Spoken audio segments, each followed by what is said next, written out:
by the end of season 3, I was very much at he died the hero, right? In the sense of like you either die the hero or live long enough to see yourself become the villain. And through the flashbacks of the current masked man, and I'm forgetting his name and his number when he went Inho, Inho, yes. I think. And wasn't he number 1? Wasn't he 001? I thought Yes, I think he was so. 001 versus 456. Yeah. Right.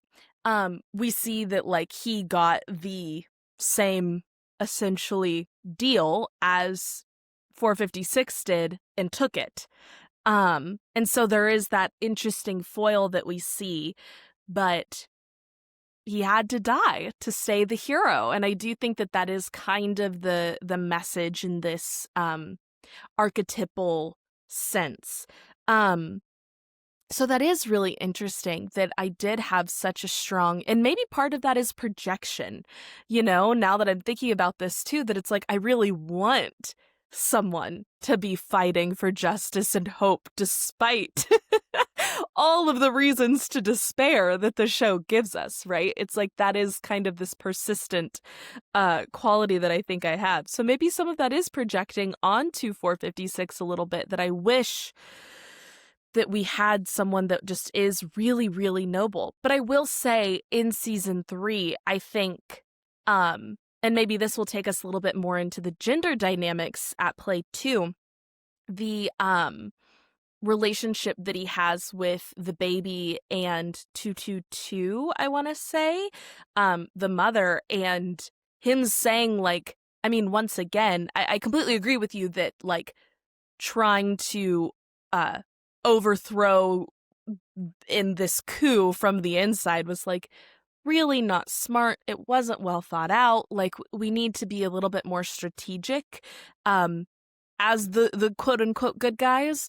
And same thing with the jump rope game, right? Where he's like, I'm going to get across with the baby. I'll set the baby down and then I'm going to come back and get you and carry you across. I'm like, dude, there is 3 minutes on that clock. That's not happening. That is not happening. And it's just dumb to think that it would have. And I do think that if there was like some sort of more strategic approach, I mean, I don't know how you get out of that situation without a whole lot of luck and some support besides just him. But I do think that if the baby daddy helped 222 across, that maybe is the only way she would have survived that episode. But it's like there was no way he was going to go back and take her across. And yet his intention there was pure. And that, I think, was this kind of solidifying piece for me of like, at least he's trying. He's just not really good at it. Or is that the message of the show, that he's not good at it, or that the system is impossible to actually succeed with pure intention? I don't know. Yeah, I think. Yeah, I mean, or at least I knew watching, and I think a lot of people did. Like, her ankle was a death sentence, like for that, Yes. especially for that particular challenge. Like, it doesn't. He could have come. All that was going to happen is the question is do you have 2 people die or 1 people die, one Right. person die? Like that's the question you're asking yourself. It was very much a triage situation. Like, yes, not attending to her sucks because she's going to die, but attending to her means you both die. Right. There's just literally, it's physically impossible for her to complete that challenge. Yeah. And help, he can't jump with her on his back. So, yeah.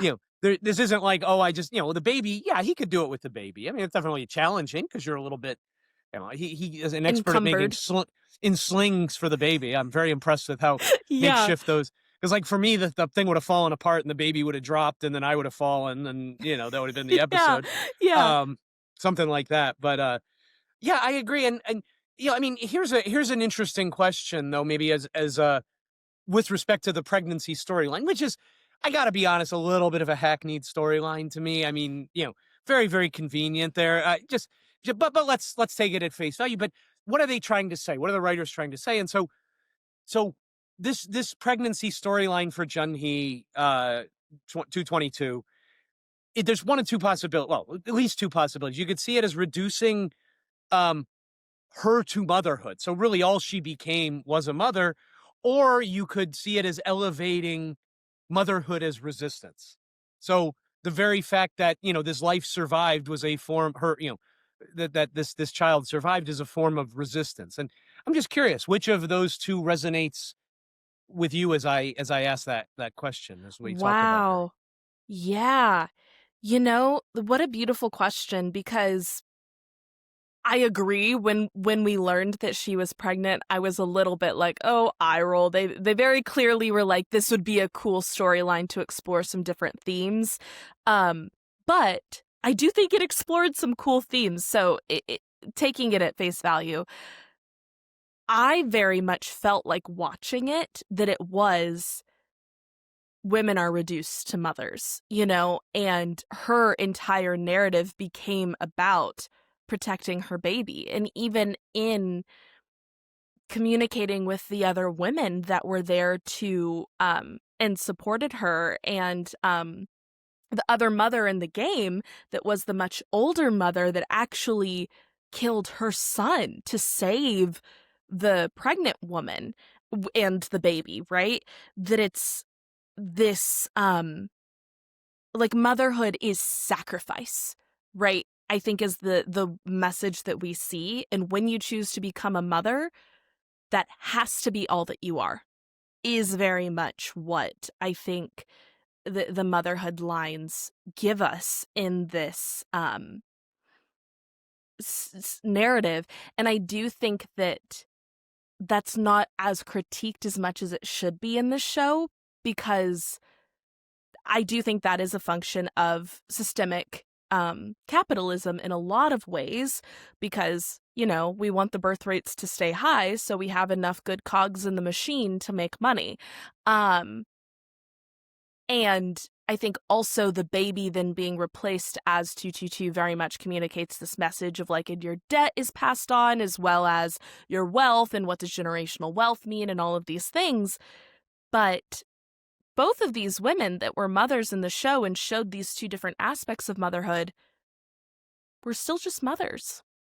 They were just mothers. And I actually, at one point, thought she might have, you know, kind of tried to give herself an abortion while in there, or tried to give up the baby somehow, or talk to the guards and be like, I don't know what you're going to do, but because I don't know if anyone would be able to actually kill their own child if they weren't severely going through some sort of, mental.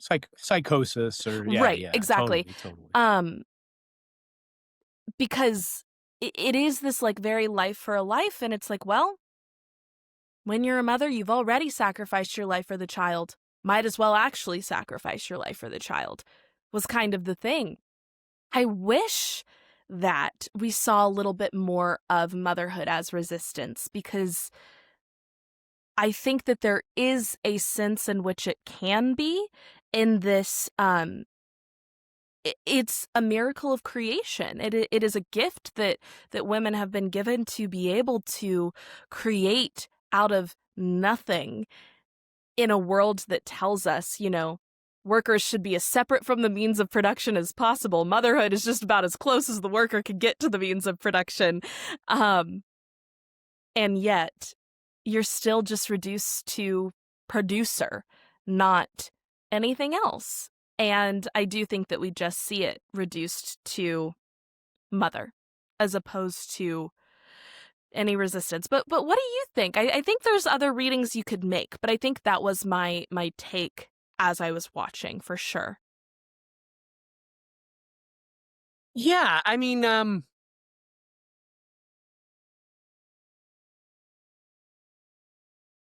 me, it showed the desperation that she must have been under to make the choice to join the games in the first place.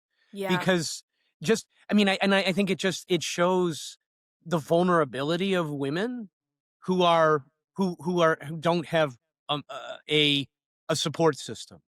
right? I mean, and 333. I guess I might be a little unclear. I don't know if they were boyfriend and girl. I assume the kid was his. It seems Yes, yeah. like he was kind of a wannabe gangsta, kind of like. So like obviously there was it was that kind of a relationship. And but to she must have been felt so alone and so like had no other choice because been at the end of her rope. Because why else would you choose to to participate in these games? And Yeah. yeah,